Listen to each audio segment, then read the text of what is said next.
చాలామంది హ్యాండ్స్ వేసే దగ్గర మన హెమ్మింగ్ పట్టికి ఫోల్డ్ చేసుకుంటాము, ఇలా లోతు కట్ చేసుకుంటాము. నేను దీనికి లోతు కట్ చేయలేను, ఫస్ట్ కట్ చేసేస్తా.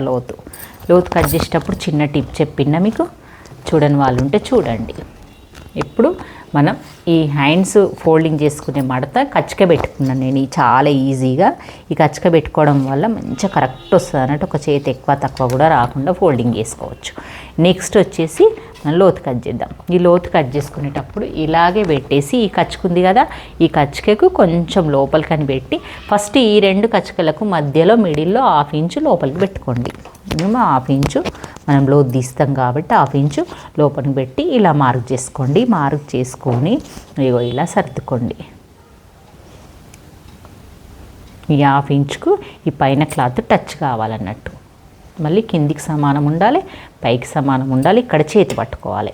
పట్టుకొని చూడండి ఇలా మనకు లోతు పడే తిప్పలు అనేటివి పోతాయి. చాలామంది లోతుకి ఇవే తిప్పలు పడతారు. ఇగో నేను ఇట్లా ఓపెన్ చేసి చూస్తున్నా చూడు, లోతు మంచిగా కరెక్ట్ డ్రాయింగ్ వచ్చిందా, ఇంత పర్ఫెక్ట్ వచ్చింది చూడండి.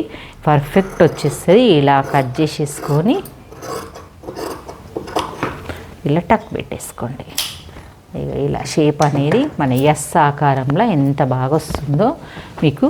ఈ ముందు భాగంకు ఒక చిన్న ఇంటూ మార్క్స్ పెట్టేసుకోండి. ఇక్కడ పెట్టుకున్నప్పుడు వెంటనే ఇక్కడ పెట్టేసుకోవాలి. ఇది కూడా తప్పు వేస్తే మళ్ళీ మనకు తప్పు అయిపోతుంది. ఈ మిస్టేక్ ఏ మిస్టేక్ చేస్తున్నారో, ఈ లోతు తీసే విధానం చూసారు కదా, ఈ కుట్టేటప్పుడు ఏం మిస్టేక్ చేస్తున్నారో నేను నెక్స్ట్ వీడియోలో చూపిస్తాను.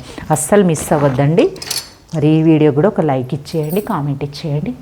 బాయ్ మరి.